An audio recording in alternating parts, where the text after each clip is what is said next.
इस बीच हमारे सहयोगी रायपुर से गौरव सिंह चंदेल जुड़े हैं, उनका भी रुख करेंगे। गौरव, रायपुर में क्या तस्वीरें देखने को मिली हैं? छत्तीसगढ़ की राजधानी में किस तरीके से लोग जो है वो इंडिया की जीत को सेलिब्रेट करते नजर आए हैं और भारत के फाइनल में पहुंचने को लेकर रिएक्ट करते नजर आए हैं?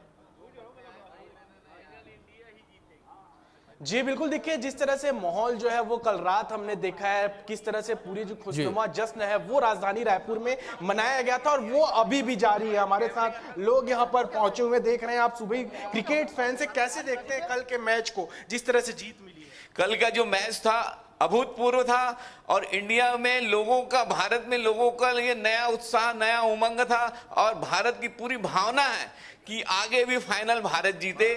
हम ये उत्साह से आह्वान करते हैं, भगवान से बोलते हैं कि भारत ही जीते। सबसे बेहतरीन मोमेंट कौन सा लगा होगा कल जब आपने मैच देखा? विराट कोहली जो बैटिंग किया, शायद ही वो ऐसा मोमेंट बहुत कम देखा गया है और ऑस्ट्रेलिया के द्वारा जो पिछली बार हमें ध्वस्त किया गया था उसका उन्होंने बदला लिया। बहुत खुशी हुई, पूरे भारत को खुशी हुई और हमें विश्वास है कि आगामी 9 मार्च को हम फाइनल जीतेंगे, ये तय है। 9 मार्च को फिर से होली और दीपावली का त्यौहार राजधानी में देखने को मिलेगा, कैसे देखते हैं फाइनल? 200% मिलेगा। कल की जो 100 करोड़ भारतीय लोगों की उम्मीदें थी उस पे वो खरे उतरे।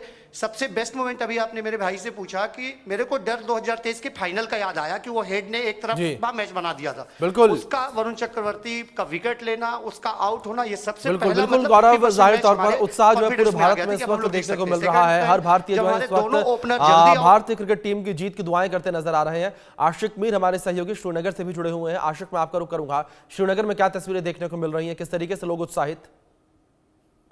देखिए अभिषेक, पूरे देश के साथ साथ जम्मू कश्मीर में भी जश्न का माहौल है। कल जिस तरह से भारत ने ऑस्ट्रेलिया को हरा दिया और साथ ही साथ बांग्लादेश पहले, उसके बाद पाकिस्तान, न्यूजीलैंड और कल ऑस्ट्रेलिया को जिस हिसाब से हार का सामना करना पड़ा, तो इससे कहीं ना कहीं पूरे जम्मू कश्मीर में भी जश्न का माहौल जो है देखने को मिला। मेरे साथ कुछ क्रिकेटिंग एक्सपर्ट्स है, किफायत मेरे साथ है जो कि स्पोर्ट्स जर्नलिस्ट है और आरिफ नबी भी मेरे साथ है जो कि क्रिकेट एक्सपर्ट है। और कल के मैच को लेकर अगर हम बात करें, किफायत कैसे देखते हैं आने वाले दिनों में जो है फाइनल भी है भारत का और किसके साथ ये फाइनल होगा, क्या लग रहा है आपको?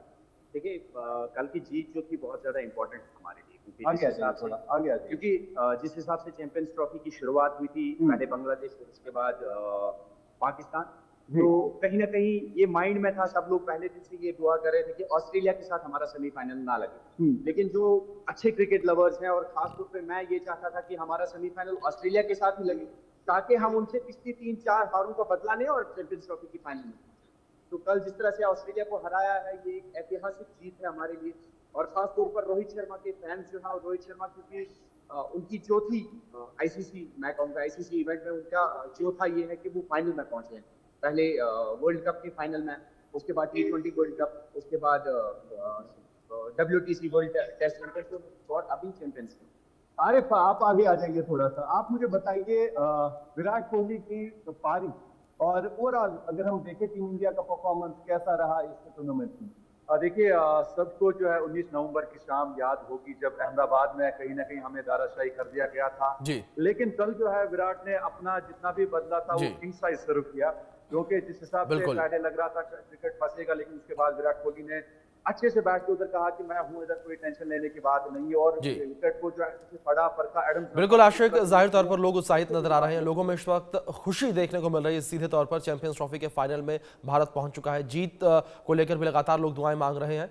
और इस बीच रजाउल्ला, आशिक, हुसैन और रवि, आप चारों का बहुत शुक्रिया जुड़ने के लिए और तमाम जानकारियां हम तक और हमारे दर्शकों तक पहुंचाने के लिए। लेकिन इस बीच हमारे साथ दो खास मेहमान जुड़े हुए हैं लगातार, उनसे हम चर्चा करेंगे मुकाबले को लेकर, फाइनल को लेकर। टंडन जी, मैं आपका रुख करना चाहूंगा। और जिस तरीके से यहाँ पर हुसैन जी ने भी जिक्र किया कि पाकिस्तान का, भारत का जिक्र यहाँ पर हुआ, लेकिन टंडन जी जिस तरीके से इस वक्त भारतीय टीम को देखा जा रहा है, क्या आपको लगता है कि जो टीम हमने देखी है और जो टीम सेमीफाइनल्स में हमने देखी, उसमें किसी बदलाव की जरूरत है? किसी बदलाव की उम्मीद नहीं है जी। और वो बदलाव होना भी नहीं चाहिए। जो फिर विनिंग कॉम्बिनेशन हमारा चल रहा है वही चलना चाहिए, क्योंकि हमारी पिच भी वही रहनी है, हमारा स्टेडियम भी वही रहना है, हमारा ग्राउंड भी वही रहना है। तो हमें नहीं लगता कि किसी बदलाव की हमें जरूरत है जी। और बेहतर यही होगा, जैसे मैंने आपसे कहा कि हमने लीग मैचेस में पाकिस्तान को हराया, बांग्लादेश को हराया, न्यूजीलैंड को हराया और ऑस्ट्रेलिया को हराया, तो हमारे पास जो विश्व चैंपियन का खिताब होगा, अगर हम उस अब साउथ अफ्रीका को भी जोड़ देंगे तो हम निर्विवाद एक विश्व चैंपियन बन जाएंगे कि हमने सभी टीमों को हराया है जी। क्योंकि सिर्फ साउथ अफ्रीका ही वो बढ़िया साइड रही थी जिसको हमें हराना है। तो मैं चाहूंगा कि साउथ अफ्रीका से हमारा फाइनल हो और उन्हें हम हराएं फाइनल में, तो एक झंडा हमारा जो है वो पूरा सारे विश्व पे दिखाई देगा कि देखिए हम सारी टीमों को हरा के आए हैं। ये नहीं कह सकता कोई कि हमारा इससे मैच नहीं हुआ, हमारा उससे मैच नहीं। जी बिल्कुल बिल्कुल टंडन जी, बहुत सही बात है आपने कही है। लेकिन इस बीच जावेद जी भी हमारे साथ जुड़े हुए हैं, उनका रुख करेंगे। जावेद जी, जिस तरीके से पाकिस्तानी टीम को लेकर जिक्र हमने किया था और उसको लेकर फिर से बातचीत करेंगे जावेद जी से कि किस तरीके से पाकिस्तान का जो पूरा परफॉर्मेंस रहा। लेकिन टंडन जी, पाकिस्तान की टीम को लेकर ही मैं आपसे बात करना चाहूंगा। जिस तरीके से पाकिस्तान खुद मेजबान रहा, क्या कमी आपको लगी पाकिस्तान के खेलने में? क्योंकि लगातार ये कहा जा रहा था कि पाकिस्तान अपने होम ग्राउंड पर मुकाबले खेलेगा, उसके लिए सीधे तौर पर इसका फायदा मिलता नजर आएगा। और दुबई के जो मुकाबले थे उनको लेकर भी ये कहा गया कि दुबई में अक्सर पाकिस्तान खेलता रहता है, तो दुबई का जो स्टेडियम है वो भी पाकिस्तान के घरेलू स्टेडियम जैसा ही है, लेकिन उसके बावजूद पाकिस्तान जो है संघर्ष करता नजर आया। पाकिस्तान के साथ कहीं ना कोई कुछ रेडिकली रॉन्ग है, something with in the association. Pakistan के पीसीबी में जो गड़बड़ है उसी में कुछ गड़बड़ है, क्योंकि पाकिस्तान की टीम का सिलेक्शन भी सही नहीं था। ये पाकिस्तान के ही जर्नलिस्ट और क्रिकेट एक्सपर्ट्स ने कहा था कि हमारी टीम के पास स्पिनर्स की कमी है जी। हमारी टीम में, उनकी टीम में यानी कि स्पिनर्स को नहीं डाला गया था। स्पिनर्स को जो पोजीशन मिलनी चाहिए थी वो बहुत कम स्पिनर, एक मेन स्पिनर अवराज से खेले हैं वो लोग, जबकि हमारी टीम में, भारत की टीम में देखिए 4-4 स्पिनर्स, रेगुलर स्पिनर्स और लगातार 11 में खेल रहे हैं।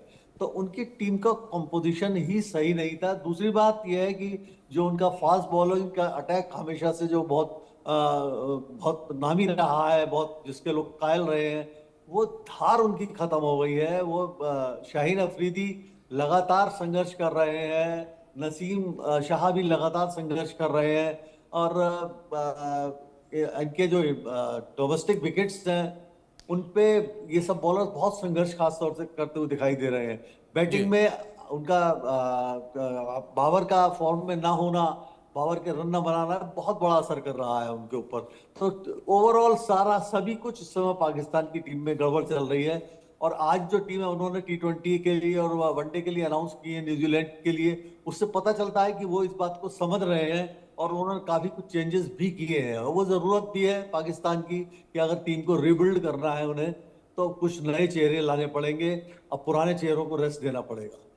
जी प्रदीप जी, दूसरी ओर अगर अब मैं भारतीय खेमे की ओर रुख करूं और भारतीय खेमे को लेकर बात करूं, तो भारतीय टीम में अगर हम बल्लेबाजों को लेकर बात करें तो जहां विराट कोहली को लेकर लगातार लंबे समय से कहा जा रहा था कि रन नहीं बन रहा है, लेकिन चैंपियंस ट्रॉफी में हमने देखा जहां पर उनकी एक शतकीय पारी देखने को मिली। कल ऑस्ट्रेलिया के खिलाफ उन्होंने भी काफी निर्णायक पारी जो है वो खेली।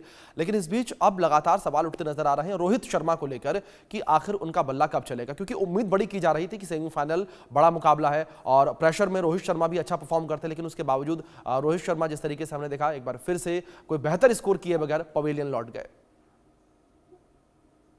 देखिए, जैसे कि कोहली के बारे में भी चर्चाएं हो रही थी और रोहित के बारे में भी चर्चाएं हो रही थी या हो रही है, तो इन लोगों के लिए ही शायद वो एक नैरेटिव क्रिएट करा गया है कि form is temporary, class is permanent. तो वो ये क्लास खिलाड़ी हैं और कोहली ने देखिए सिद्ध कर दिया कि हो सकता है फॉर्म टेम्परेरीली उनकी खराब हो गई हो, लेकिन क्लास उन्होंने दिखा दिया। पिछले दोनों मैचेस में वो किस स्तर के खिलाड़ी हैं उन्होंने दिखा दिया है। और रोहित ने भी अभी इंग्लैंड के खिलाफ 100 किए हैं, हमने देखा है कितनी बढ़िया खेल सकते हैं।